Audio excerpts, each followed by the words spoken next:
This week on the White Knuckle Web Show, we join WKPT member Donnie Monroe as he gets ready to attack the whitetail population of Kansas.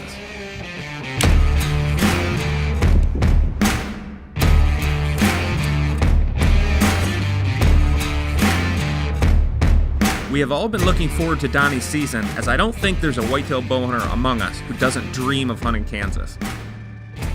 Here we go.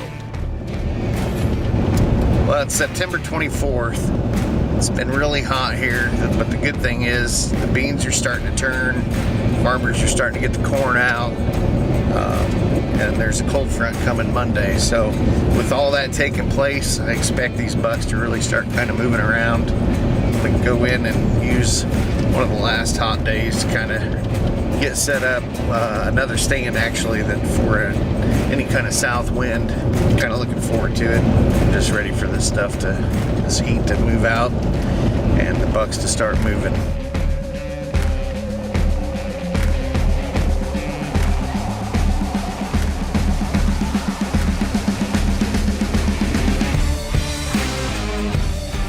Well, I just finished putting this stand up.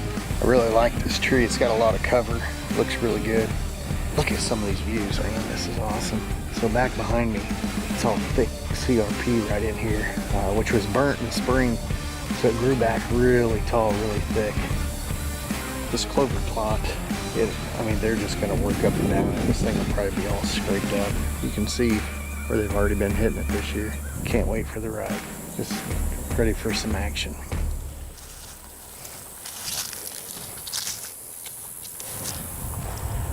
Well, I made it to the stand. This is the first time in on this farm. This is the first time I've ever sat in this stand. I just hung it this year. This is the first time in this tree ever. And we've got a few really, really nice bucks. There's one we call Pinhead. He's a 4-year-old. He's got a lot of stickers. I think he's got 17 scoreable points. He really needs another year. I don't know if I could give it to him if he gave me a good shot. Then there's another buck we call Crown Royal. We found his shed last year. And a beautiful buck, really, really tall 8 this year. He was a big 9 last year. Well, I'm just gonna settle in and wait for this sun to start setting a little more, hoping these deer start moving.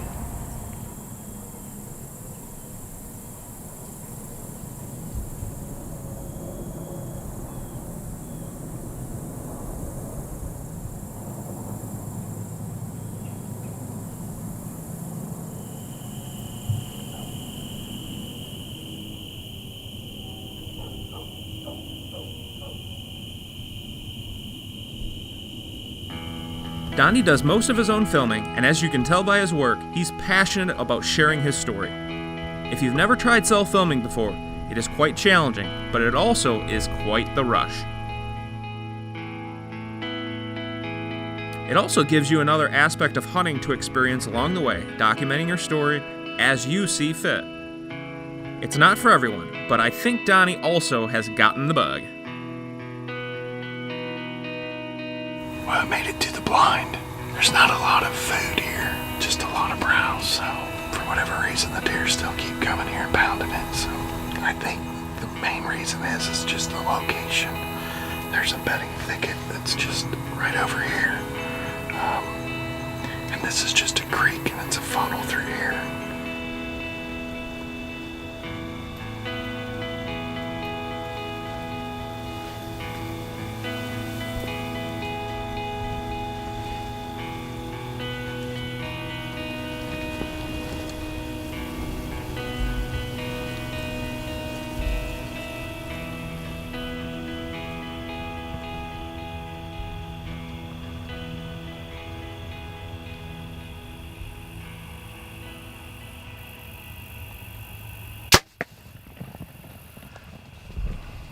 Well, we just smoked a doe here.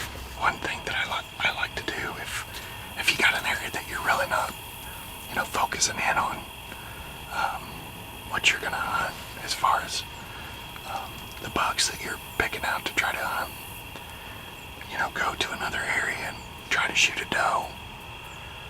It kind of helps get the jitters out, build some confidence, and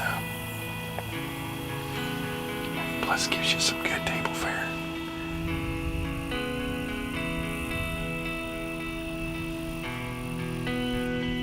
I doubt she'll go far. Looked like a good hit. Arrow looks good.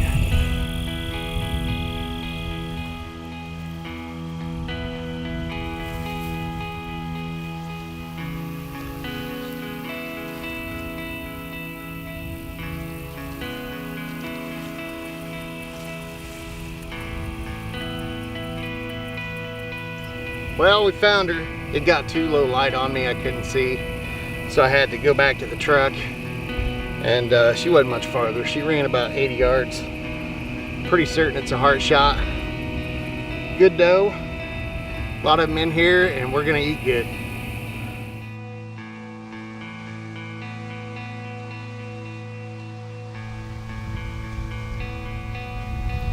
It's 2 hours before dark, and I've already seen across this whole area 10 does are antlerless and 6 or 7 turkeys.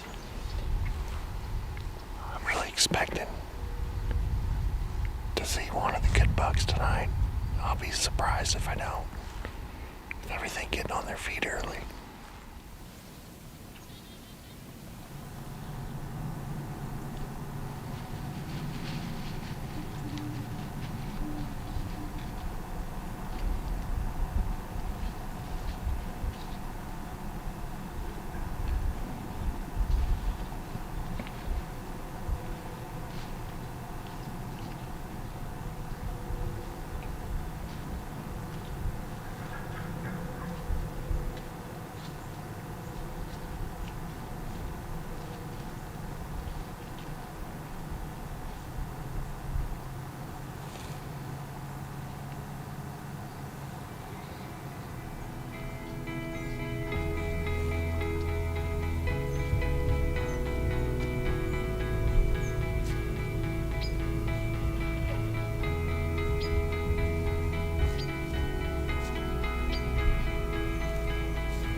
Beautiful day, not much wind, overcast.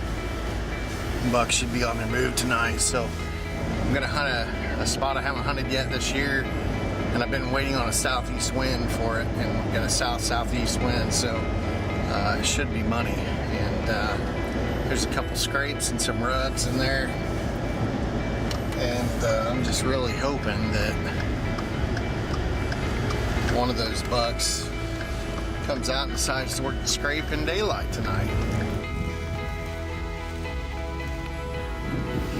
It's snowing out on October 31st. This is awesome.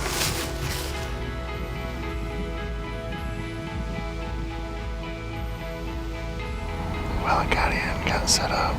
Man, I'll be shocked if I don't see at least some kind of buck action. It's unbelievable weather for October 31st.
that was pretty exciting. And he was about 32 yards away. If there was one limb out, he might have got shot. That's a dandy buck.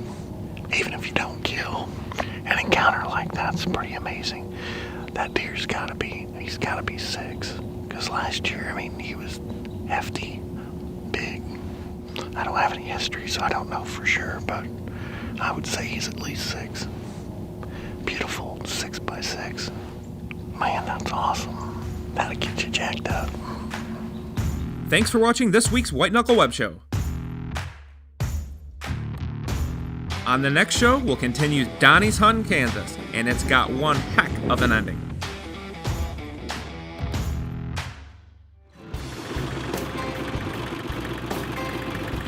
This past season, I wanted to create the best food plots I could.